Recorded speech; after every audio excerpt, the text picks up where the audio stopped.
Fala galera! E aí? Como vocês estão? Tudo bem? Gente, vamos fechar esse capítulo nosso aqui, onde nós começamos a entender a nova grandeza física chamada trabalho, pessoal. Antes, pessoal, que a gente finalize, existem forças que nós chamamos forças conservativas. No nosso primeiro ano, pessoal, são duas, a força peso e a força elástica. Mas como nós definimos uma força como sendo força conservativa, gente? A observação eu já coloquei. Define-se uma força como sendo conservativa quando o trabalho desta força independe, pessoal, da forma da sua trajetória. Então, independente da forma da trajetória, só interessa a posição final e a posição inicial. Só interessam essas duas posições, como eu havia feito nessa situação. Gente, a força-peso é uma força que é dita conservativa. Por quê? Eu fiz um bloquinho na primeira situação, um corpinho aqui, pessoal, nessa situação inicial. E tem três possibilidades possíveis. A força-peso sempre aponta para o centro da Terra. Então, independente da forma da trajetória, se ela vem pelo caminho 1, se ela vem pelo caminho 2 ou pelo caminho 3, pessoal, não vai influenciar no seu deslocamento. O vetor deslocamento, quando é força, quando são forças conservativas, só interessa a posição inicial e a posição final. Então eu já fiz aqui o vetor peso, pessoal, que aponta sempre para o centro da Terra, e o vetor deslocamento, que independente da forma da trajetória, só interessa a posição inicial e a posição final, gente, ó. Esse vetor deslocamento, quando a gente trabalha com ele na vertical, a gente troca, né, de letra, ao invés de D, de deslocamento, a gente coloca H de uma altura. Isso garante que a força-peso, pessoal, é uma força conservativa. E como nós calcularemos o trabalho dessa força conservativa? Bem, a força-peso é uma força constante. Então eu posso utilizar a equação, que trabalho é força vezes deslocamento vezes o cosseno do ângulo entre esses vetores. Mas agora, a força F, pessoal, nós conhecemos, é a força-peso. Então ficamos que o trabalho da força F, e quem que é a F nesse caso? É o peso. É o peso que faz essa bolinha se deslocar. No lugar do deslocamento, pessoal, a gente normalmente troca por H e cosseno do ângulo. Aqui mora o perigo. Esse corpo pode estar descendo, ou seja, o vetor peso e o vetor deslocamento estar no mesmo sentido. Formaria um 0 grau. Cosseno de 0 grau é 1. Geraria um trabalho aqui, pessoal, positivo. Mas existem situações em que o cara pede o trabalho da força-peso e o corpo está subindo, pessoal. O corpo subindo. Aí, nesse caso, o ângulo entre o vetor peso e o vetor deslocamento seria 180 graus. E qual é o cosseno de 180 graus? Menos 1. Então, o trabalho da força-peso também pode vir a ser positivo ou negativo. Vamos abrir a equação, pessoal? Peso, a gente sabe a equação, né? Pode ser positivo ou negativo. A fórmula de peso, pessoal, massa, gravidade, vezes o deslocamento, que a gente chama de H. Você viu que não interessa a forma da trajetória, só interessa a altura, pessoal. É por isso que a força-peso é dita uma força conservativa. Em resumo, se o corpo estiver descendo, o trabalho da força-peso é positivo, porque tanto o peso quanto o deslocamento apontam para o mesmo sentido. Se o corpo estiver subindo, peso aponta para baixo, deslocamento para cima. Então seria um trabalho resistente, um trabalho negativo. Esta força, pessoal, é uma das duas conservativas. A outra força conservativa é a tal da força elástica. Essa também independe da forma da trajetória, pessoal. E vamos ver como que ela funciona. O trabalho da força elástica. Aqui já tem um probleminha, pessoal. A força elástica, para quem lembra, é dado como F elástica K vezes o X. O K é a constante elástica da mola e o X é a elongação dessa mola, não é, pessoal? Bem, se cada valor de X o móvel apresenta um valor diferente de força elástica, isso quer dizer, pessoal, que a força elástica é uma força variável. Ela é uma força variável. E como nós achávamos trabalho de uma força variável? Somente com a área do gráfico. Então, nós vamos ter que apelar para a área do gráfico. E esta equação dava um gráfico de que tipo lá com Rubens, pessoal? Vocês lembram?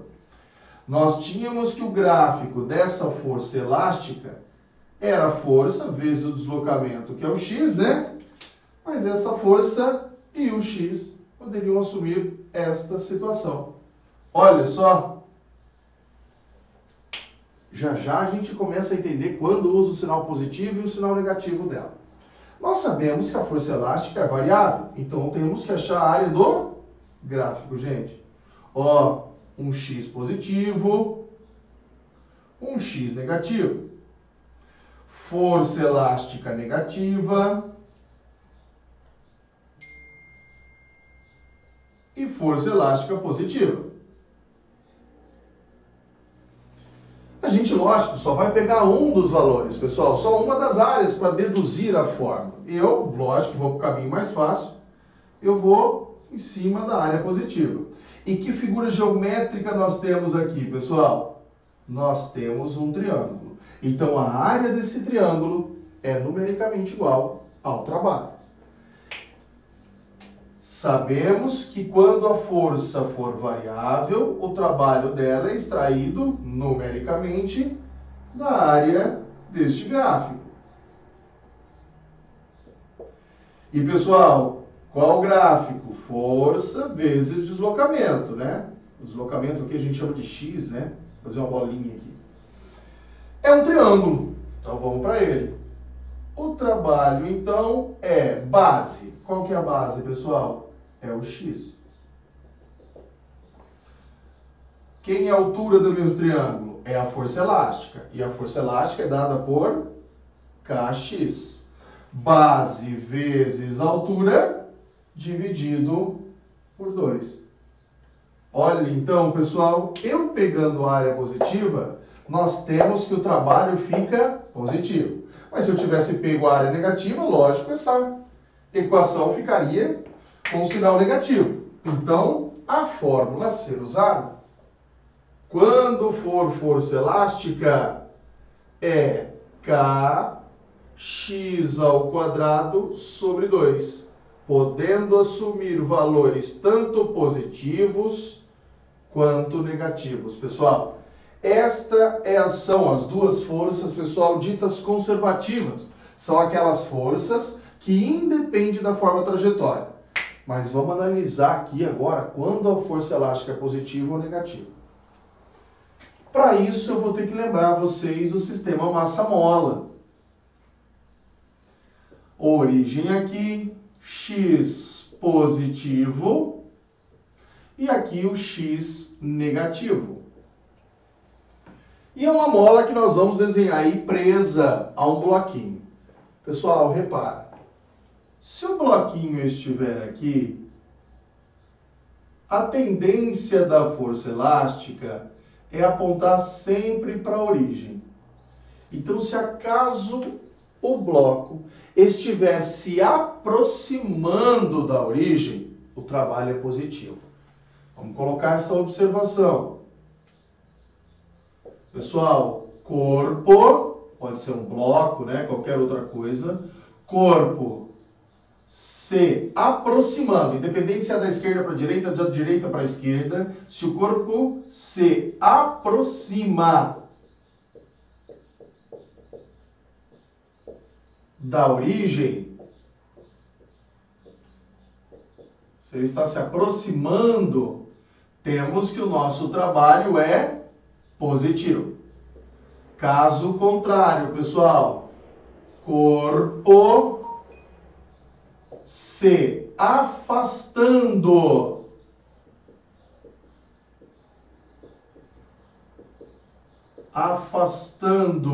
da origem,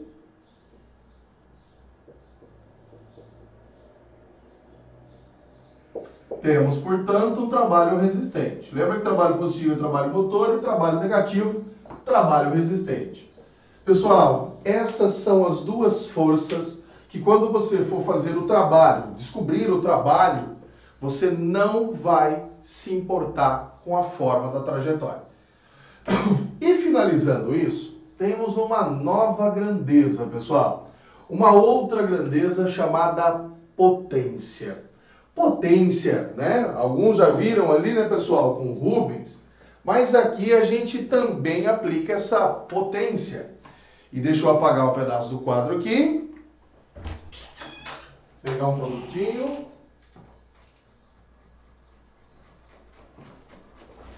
Esta potência vai ser, pessoal, a razão, divisão, tá? Entre trabalho e tempo gasto.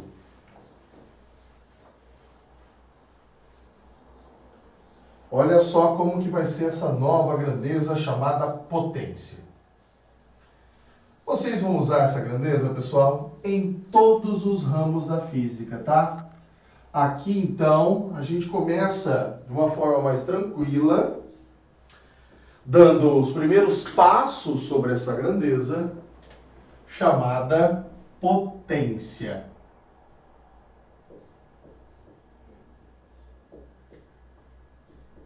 Potência, pessoal. A potência, como eu havia dito para vocês, é o trabalho pelo tempo. Potência é dada por essa expressão, gente. Trabalho dividido por tempo. Mas trabalho é uma forma de quê mesmo? Qual é a definição de trabalho, pessoal? É uma forma de gastar energia. Ah, então no lugar de trabalho, eu posso colocar variação de energia. Também dividida pelo tempo. Esta é a expressão, pessoal, que dá potência. Trabalho é a mesma coisa que gasto de energia, tá, gente? Agora vamos para a unidade. Energia no sistema internacional é dado em joule, gente. E tempo no sistema internacional é dado em segundos. Mas a unidade medida de potência não é joule por segundo. A esta razão, pessoal, nós dizemos ser watts. E essa sim é a unidade do sistema internacional para potência. Pessoal, em homenagem a James Watts, tá? E outras unidades aqui também confundem. Pessoal, quem gosta, né, de dar uma olhada aí, principalmente na parte de motores, sabe que alguns carros ele fala uma potência em HP, né, ou em CV. O HP é uma unidade britânica, pessoal, chamada horsepower, né? Resumindo, é cavalo-vapor. Um HP tem uma correlação aproximada, gente, de 746 watts. Então nós temos que um HP, unidade britânica, corresponde a 700, aproximadamente, tá? E 36 watts. Uma unidade francesa é o Cheval Viper, ó, Cheval Viper, é o cavalo vapor, pessoal. E o cavalo vapor vale aproximadamente 735,5 watts. Pessoal, esse valor aqui é tabelado, ó, fiz cagada aqui, tá? 746, de acordo com a nossa apostila. Lógico que a gente não precisa ficar se preocupando com essa conversão. Todo exercício ele fala, adote um HP como 700, a maioria das vezes, 745. Adote um CV como 735, tá? Ele dá essa aproximada. Mas isso aqui, pessoal, tem que deixar claro para vocês. Potência é algo, uma característica de um determinado corpo. Esse corpo que realiza o trabalho. E para isso, nós vamos fazer um exercício da nossa apostila agora, para que a gente entenda essa grandeza, como a utilização dessa grandeza potência. O exercício, pessoal, que a gente vai fazer é o da página 23, o exercício 9. Vamos lá, o exercício 9 da nossa página 23.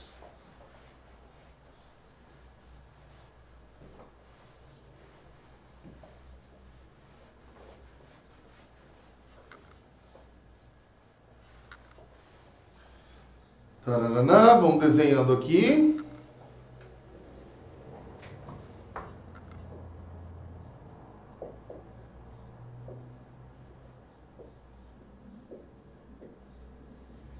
Resolução.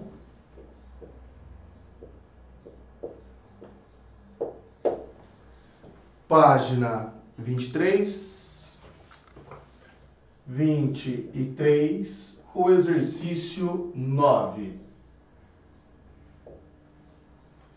Superfície, o cara forneceu um bloquinho ali, uma força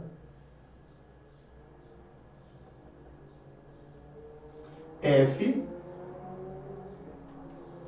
e um determinado ângulo de inclinação, não é isso? Vamos ler o enunciado do exercício então, pessoal. Uma força constante. Ufa! Posso usar a fórmula de trabalho, é força vezes deslocamento. De intensidade, pessoal, 25 newtons. O primeiro dado que ele deu é que a força possui uma intensidade de 25 newtons. Atua sobre o bloco e faz com que ele sofra um deslocamento na horizontal. A direção da força forma um ângulo, pessoal, conforme o desenho, né? De 60 graus. Com a direção do deslocamento. Desprezando todos os atritos, opa, uma força a menos para a gente se preocupar, né, gente? A força faz o bloco percorrer uma distância de 20 metros, pessoal, em um tempo de 5 segundos. Então, a variação de tempo corresponde a 5 segundos. Qual é a pergunta do camarada? Ele quer saber a potência, pessoal. É a potência que ele quer saber. Bem, nós temos todos os dados para aplicação da fórmula, gente. E eu vou usar qual pedaço? Só que trabalho sobre tempo é igual a potência. Então, aplicando aqueles dados ali, cuidado com o ângulo de deslocamento, hein, gente?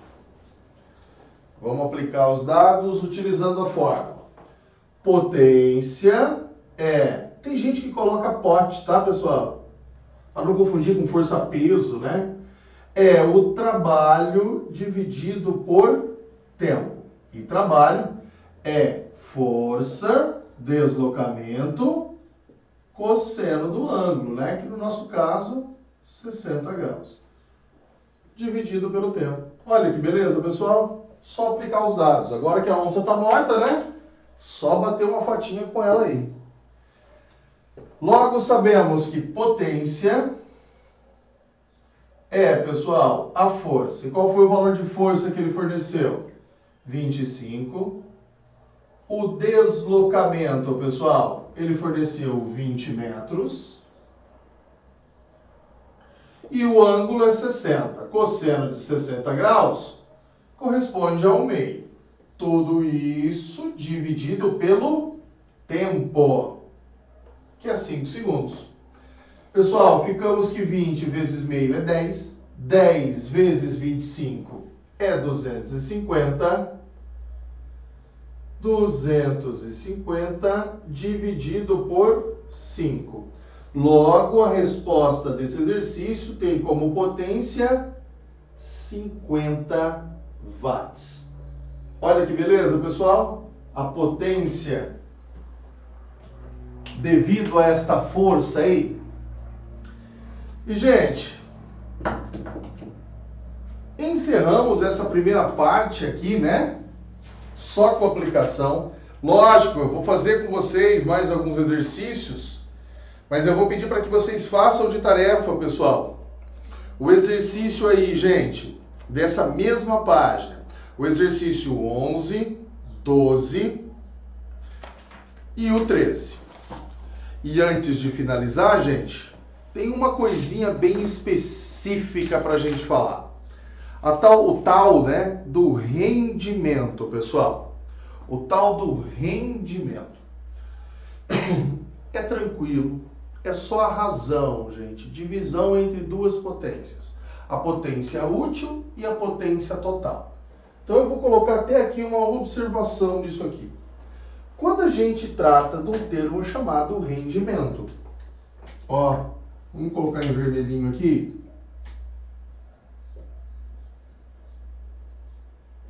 Rendimento.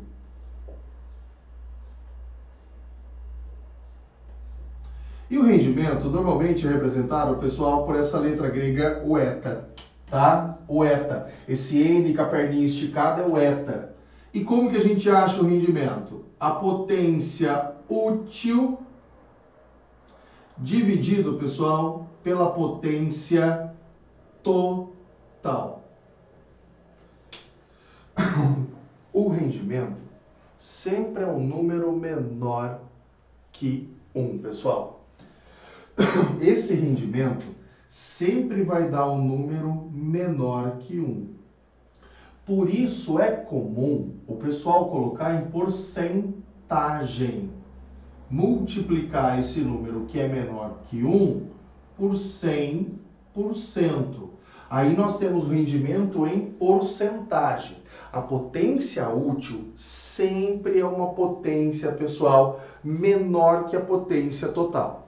E como eu vou fazer, como eu vou ter esse raciocínio? Como eu descobrir quem é a potência útil e quem é a potência total? A variação de energia, pessoal, o tanto que a energia variou, é a nossa potência útil. Então a potência útil realmente eu posso utilizar como trabalho sobre tempo. A nossa potência total, é a potência, pessoal, da energia dividido pelo tempo. Marcos, está meio confuso esse raciocínio. Pensa assim. Todo combustível que você coloca em um determinado carro, pessoal, é utilizado para que faça com que ele se movimente? Todo combustível que vai no tanque, ele que entra no motor, é convertido integralmente, pessoal, em movimento do carro? Não. Parte desse combustível é utilizado para aquecer o motor, para fazer o ar ligar, pessoal, para fazer o carro, o conjunto todo funcionar. Então a potência útil é toda esta energia que você coloca no sistema. Já a útil é aquela parte do combustível, entre aspas, que você realmente utiliza para fazer o carro andar. Então lembra disso, a potência útil sempre é menor que a potência total. É por isso que essa razão dá um número menor que 1, né? Isso aqui sempre vai dar um número menor que 1, porque a potência útil é menor que a potência total. A potência total é toda a energia. A potência útil é a variação, o quanto você gastou realmente para fazer o seu carro andar. Gente, e com isso, né, nós fechamos esse capítulo 9. Nós vamos dar sequência em aplicações de trabalho, rendimento, potência nas nossas próximas videoaulas. Até lá, fica com Deus, galera. Aquele abraço.